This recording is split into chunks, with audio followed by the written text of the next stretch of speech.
Also, how one important thing to learn is how to manage our temper. So పెద్దలుగా మన కోపాన్ని ఎలా నిర్వహించాలో నేర్చుకోవాల్సిన ఒక ముఖ్యమైన విషయం. So some of us tend to get angry quickly while others remain calm. So మనలో కొందరికి త్వరగా కోపం వస్తుంది, మరి కొందరు ప్రశాంతంగా ఉంటారు. So can you think of 3 ill effects that result from anger? So suggest ways to avoid losing your temper in such situations. Are there any benefits from anger? So కోపం వల్ల వచ్చే 3 ఇల్ ఎఫెక్ట్స్ గురించి మీరు ఆలోచించగలరా? అలాంటి పరిస్థితిలో మీ కోపాన్ని కోల్పోకుండా ఉండేందుకు మార్గాలను సూచించుకోండి. కోపం వల్ల ఏమైనా ప్రయోజనాలు ఉన్నాయా? ఏమీ లేవు.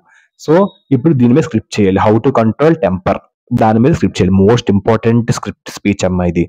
సో దీని మీద స్క్రిప్ట్ తయారు చేయాలి. హౌ టు కంట్రోల్ టెంపర్ కోసం చేద్దాం. టు కంట్రోల్ టెంపర్ దీని మీద స్క్రిప్ట్ తయారు చేయమంటే ఇంట్రడక్షన్ ఎప్పుడు కూడా హౌ టు కంట్రోల్ టెంపర్ అనే స్క్రిప్ట్ తయారు చేయమంటే దానికి ఇంట్రడక్షన్ ఎప్పుడు ఇలాగే ఇవ్వాలి. First good morning everyone. So అందరికీ శుభోదయం. Today we are going to talk about managing our temper. So ఈరోజు మనం మన కోపాన్ని నియంత్రించుకోవడం గురించి మాట్లాడుకోబోతున్నాం. Sometimes we get angry quickly. కొన్నిసార్లు మనకి త్వరగా కోపం వస్తుంది. While others stay calm. కొంతమంది మరొకరు ప్రశాంతంగా ఉంటారు. Let's look at the effects of anger, ways to manage it. If there are any benefits to anger, కోపం వల్ల ఏమైనా ప్రయోజనాలు ఉన్నాయా చూద్దాం అని చెప్తున్నాడు. ఇంట్రడక్షన్ ఇచ్చాం కదా. ఇంట్రడక్షన్ ఎప్పుడైనా మీకు script how to control temper competitional script ఇమ్మంటే మీరు ఇంట్రడక్షన్ ఫస్ట్ ఇలాగ ఇచ్చేయండి. అన్నిటికీ ఇదే ఇప్పుడు నేను చెప్పాను కదా, ఆ ఇంట్రడక్షన్ ఇచ్చింది సరిపోద్ది. సో పాయింట్స్ అంటే ఇలా ఇప్పుడు నెక్స్ట్ ఇలా రాయండి. ఫస్ట్ ఎఫెక్ట్స్ ఆఫ్ యాంగర్, కోపం యొక్క ప్రభావాలు. ఫస్ట్ కోపం వల్ల ఏమొస్తాయి? ఫస్ట్ హెల్త్ ప్రాబ్లమ్స్, ఆరోగ్య సమస్యలు వస్తాయి. So anger can lead to stress and health issues like high blood pressure and headaches. కోపం వల్ల మనకి ఏమవుతాం? ఒత్తిడి మరియు రక్తపోటు, బీపీ మరియు హెల్త్ ఇష్యూస్, ఆరోగ్య సమస్యలు లాంటి మనకి దారి తీస్తుంది. సో మరి ఇంకో తలనొప్పి కూడా మనకు వస్తుంది. అదొక ఎఫెక్ట్. ఇదొక త్రీ రాయమంటే కదా మనకి ఇందాక క్వశ్చన్ లో ఇంటర్మీడియట్ ఇని 3 ఎఫెక్ట్స్ రాయమండి. అందులో ఫస్ట్ ఏంటి? Health problem. సెకండ్ నుంచి ఏంటి? కోపం వల్ల రిలేషన్షిప్ స్ట్రెయిన్. సో కోపం వల్ల రిలేషన్షిప్ స్ట్రెయిన్ అయిపోద్ది. అంటే ఏమవుద్దంటే సింపుల్ గా చెప్పాలంటే రిలేషన్షిప్ అనేది విడిపోద్ది. పీపుల్ ఒకరికొకరు నచ్చరు, మనుషులు అలా ఆ విధంగా మారిపోద్ది. ఫ్రీక్వెంట్ యాంగర్, తరచూ కోపం వస్తే కెన్ హర్ట్ రిలేషన్షిప్స్. తరచుగా కోపం వస్తే రిలేషన్షిప్స్ కట్ అయిపోతాయి. ఎవరితో? ఫ్రెండ్స్ తో గానీ, ఫ్యామిలీతో గానీ అండ్ కొలీగ్స్ తో గానీ. సో మనకి తరచుగా కోపం వస్తే స్నేహితులతో, కుటుంబం మరియు సహోద్యోగులతో సంబంధాలు మనకి దెబ్బతింటాయి. సో అది it might lead to arguments and misunderstandings. ఇది వాదనలకు మరియు మిస్అండర్స్టాండ్స్ కి దారితీస్తుంది. నెక్స్ట్ థర్డ్ ఎఫెక్ట్ ఏంటి? యాంగర్ వల్ల పూర్ డెసిషన్స్, తప్పుడు నిర్ణయాలు తీసుకుంటాం. అంటే పూర్ డెసిషన్స్ అంటే యూస్లెస్ డెసిషన్స్ మనం తీసుకుంటాం. కంగారులో, కోపంలో మనం ఇంపార్టెంట్ డెసిషన్స్ తీసుకోం. సో క్వాలిటీ లేని డెసిషన్స్ తీసుకుంటాం. When we are angry we might take hasty decisions we later regret. మనం కోపంగా ఉన్నప్పుడు మనం తొందరపాటు నిర్ణయాలు తీసుకోవచ్చు, అవకాశం ఉంది. తర్వాత చింతిస్తాం. తీసుకున్న తర్వాత మనం దానికోసం చింతిస్తాం. తీసుకున్నప్పుడు కోపం తీసుకుంటాం, కానీ తర్వాత కోపం తగ్గినప్పుడు మళ్ళీ దానికోసం బాధపడతాం. దానివల్ల ఇంకో కోపం వస్తుంది. అందువల్ల కోపంతో ఇప్పుడు మనం ఒక పని చేయకూడదు. కంట్రోల్ చేసుకుని తర్వాత పనుల కోసం ఆలోచించాలి. కోపం లేని నిర్ణయాలు తీసుకోకూడదు. Anger can cloud our judgement and lead to mistakes. కోపం మన తీర్పుని కప్పివేస్తుంది మరియు తప్పులకు దారితీస్తుంది. ఇలా 3 ఎఫెక్ట్స్ రాయమని 3 ఎఫెక్ట్స్ మనం రాస్తాం. సో మీరు కూడా ప్రిపేర్ స్క్రిప్ట్ అనగానే ఇలా కోపం హౌ టు కంట్రోల్ యాంగర్ అనగానే ఈ పాయింట్స్ రాయండి. ఇంట్రడక్షన్ ఏది ఇచ్చినా నేను పైన ఒక ఇంట్రడక్షన్ ఇచ్చాను కదా, అలా ఇంట్రడక్షన్ రాసేయండి. Next ways to avoid losing your temper.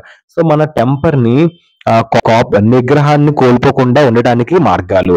So ఏ మార్గాలు? Take deep breath. కోపం కంట్రోల్ అంటే ఫస్ట్ ఏం చేయాలి? లోతైన శ్వాస తీసుకోవాలి కోపం వచ్చినప్పుడు. When you start to feel angry, so ఎప్పుడైనా మీరు కోపంగా అనిపించడం ప్రారంభించినప్పుడు pause and take deep breath. వెంటనే ఆగాలి, అక్కడ స్టాప్ అవ్వాలి. ఒక డీప్ బ్రీత్ అనేది తీసుకోవాలి. లోతైన శ్వాసను తీసుకోవాలి. This helps calm your mind and body. ఇలా చేస్తే ఇది మెదడు, మళ్ళీ మనసు మరియు శరీరం అంతా కూడా ప్రశాంతంగా ఉంచడంలో సహాయపడుతుంది అని చెప్తున్నారు. అదొక పాయింట్. Next, count to 10. ఎప్పుడైనా కోపం వచ్చినప్పుడు 1 నుంచి 10 నంబర్లు కౌంట్ చేయాలి. సో బిఫోర్ రియాక్టింగ్, ప్రతిస్పందించే ముందు. సో కౌంట్ టు 10 స్లోలీ, అది కూడా స్లోగా కౌంట్ చేయాలి. నెమ్మదిగా 10కి లెక్కించండి. This gives you time to think and cool down. ఈ విధంగా చేస్తే ఇది మీకు ఆలోచించడానికి మరియు మిమ్మల్ని కూల్ చేయడానికి సహాయం ఇస్తుంది అని చెప్తున్నారు. Next, think before you speak. మనం మాట్లాడే ముందు ఆలోచించి మాట్లాడాలి. చాలా ఇంపార్టెంట్ ఇది. Try to understand situation and think carefully before responding. అంటే పరిస్థితిని అర్థం చేసుకోవడానికి ప్రయత్నించండి మరియు ప్రతిస్పందించే ముందు జాగ్రత్తగా ఆలోచించండి. మాట్లాడే ముందు చాలా జాగ్రత్తగా ఆలోచించండి. తను మాట ఇచ్చిన తర్వాత మళ్ళీ మాట వెనక్కి తీసుకోవడం కష్టం. అందుకే మాట అన్నప్పుడు చాలా జాగ్రత్తగా ఆలోచించి మనం మాట్లాడాలి. ఇలా చేస్తే this helps you avoid saying something you might regret. అంటే మళ్ళీ మీరు కోపంలో ఎవరిని తిట్టారనుకో, ఆటోమేటిక్ ఏం చేస్తారు, మళ్ళీ వాళ్ళకి మీరు సారీ చెప్తారు, మళ్ళీ మీరు దానికి అపాలజీస్ చెప్తారు. సో ఎప్పుడైతే మీరు ముందే కోపాన్ని కంట్రోల్ చేసుకుంటే మీరు పశ్చాత్తాపం పడే ఒక విషయాన్ని చెప్పకుండా ఉండటానికి అది మీకు సహాయపడుతుంది. Next point, are there benefits from anger అని చెప్తాడు. కోపం వల్ల ఏమైనా లాభాలు ఉన్నాయా అని అడుగుతున్నాడు. So motivation for change. So మార్పు కోసం మనం మోటివేట్ అవ్వాలి. So some times anger can motivate us to address problems and make positive changes. It can highlight issues that need attention. So కోపం సమస్యలకు పరిష్కరించడానికి మరియు సానుకూల మార్పులు చేయడానికి మనల్ని ప్రేరేపిస్తుంది. Next, expressing feelings. Anger can be a way to express that something is wrong, so which can lead to solution improvements it handle properly. కోపం ఉండొచ్చు కానీ అదుపులోగా ఉండాలి. అది ఎప్పుడు యూజ్ చేయాలి అంటే మనకి అన్యాయం జరిగినప్పుడు యూజ్ చేయాలి. మనలో మనకి ఏదైనా బ్యాడ్ జరిగినప్పుడు యూజ్ చేయాలి. అదే చెప్తున్నాడు. ఎక్స్ప్రెసింగ్ ఫీలింగ్స్ అంటే భావాలను వ్యక్తపరచడం. అంటే కోపం అనేది ఏదో తప్పు జరిగిందని వ్యక్తీకరించడానికి ఒక మార్గం. అప్పుడు మనం యూజ్ చేసుకోవచ్చు అని చెప్తున్నాడు. ఒక సరైన దారిలో దాన్ని ఉంచాలి. అప్పుడు పెరుగుదలకి దారి తీస్తుంది. ఒక్కొక్కసారి కోపంలో మనం ఇది పాయింట్ అయితే మోటివేషన్ ఫర్ చేంజ్. ఒక్కొక్కసారి మనం కోపంలో మనం మోటివేట్ చేసుకుంటే కొన్నిసార్లు పాజిటివ్ చేంజెస్ వస్తాయి అని కూడా చెప్తున్నాడు. ఫైనల్ గా కన్క్లూజన్ ఏమని ఇచ్చాడు. సో ముగింపులో managing our temper is important because anger can lead to health problems, strained relationships and poor decisions. ఏం చెప్తానంటే ఫైనల్ గా ముగింపులో మన కోపాన్ని అదుపులో ఉంచుకోవడం చాలా ముఖ్యం. ఎందుకంటే కోపం ఆరోగ్య సమస్యలకు దారితీస్తుంది, సంబంధ రిలేషన్షిప్స్ దెబ్బపడతాయి మరియు చెడు నిర్ణయాలకు అది దారితీస్తుంది. By using techniques like deep breathing and counting to 10, we can handle anger more effectively. మనం ఇప్పుడు ఇందాక చెప్పుకున్నాం కదా కొన్ని హౌ టు కంట్రోల్ యాంగర్ లో లోతైన శ్వాస మరియు 10కి లెక్కించడం వంటి పద్ధతులను ఉపయోగించడం ద్వారా మనం కోపాన్ని మరింత సమర్థవంతంగా ఎఫిషియెంట్ గా దాన్ని కంట్రోల్ చేసుకోవచ్చు. While anger has some benefits. ఆ కోపం మనం ఇందాక చెప్పిన దాన్ని బట్టి ఏంటి, కోపంలో కొన్ని బెనిఫిట్స్ ఉన్నాయి. ఇప్పుడు మనం కోపం ఉపయోగించాలి, మనకి తప్పు జరిగినప్పుడే కోపం పడాలి, ఎప్పుడు పడితే అప్పుడు కాదు, ఊరికే కాదు. It's essential manage it wisely to use it and constructively. కోపాన్ని మనం ఎలా యూజ్ చేయాలి, కోపం వల్ల కొన్ని ప్రయోజనాలు ఉన్నప్పటికీ దాన్ని సరైన దారిలో యూజ్ చేస్తే ఉపయోగం ఉంటుంది. సో తెలివిగా దాన్ని యూజ్ చేయాలి, చాలా అవసరంగా దాన్ని అవసరం వచ్చినప్పుడు దాన్ని యూజ్ చేయాలని చెప్తున్నాడు. సో ఈ విధంగా హౌ టు కంట్రోల్ యాంగర్ లో మోస్ట్ ఇంపార్టెంట్ పాయింట్స్ అని చెప్పేసుకున్నాం.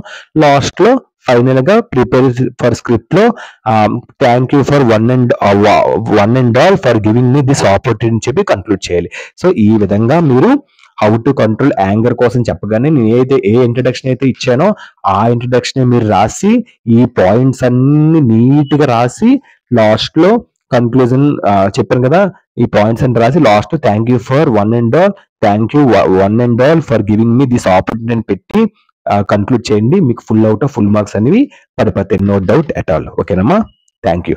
ఒకసారి షార్ట్ గా చెప్తాను చూడమ్మా. ఏంటంటే కోపం వల్ల వస్తాయి, కోపం వల్ల హెల్త్ ప్రాబ్లమ్స్ వస్తాయి, హెడ్ఏక్స్ వస్తాయి, రిలేషన్షిప్ దెబ్బడిపోద్ది. సో మంచి డెసిషన్స్ తీసుకోలేము. సో కోపాన్ని కంట్రోల్ చేయాలంటే మనం డీప్ బ్రీత్ తీసుకోవాలి, 1 నుంచి 10కి లెక్క పెట్టాలి. సో మాట్లాడే ముందు 10కి 10 సార్లు ఆలోచించాలి. కోపాన్ని యూజ్ చేయాలి, ఎప్పుడు యూజ్ చేయాలంటే సరైన మార్గంలో దాన్ని యూజ్ చేయాలి. మనకు అన్యాయం జరిగితేనే యూజ్ చేయాలి, ఎప్పుడు పడితే అప్పుడు దాన్ని యూజ్ చేయకూడదు. సో ఇవన్నీ మోస్ట్ ఇంపార్టెంట్ పాయింట్స్ అని మనం చెప్పుకున్నాం. సో ఈ most important points, how to control temper అని స్క్రిప్ట్ మీకు కనబడగానే ఈ పాయింట్స్ అని రాసి full out of full introduction ఏది ఇచ్చినా హౌ టు కంట్రోల్ టెంపర్ అని ఇస్తే వెంటనే ఈ యొక్క ఇంట్రడక్షన్ రాయండి.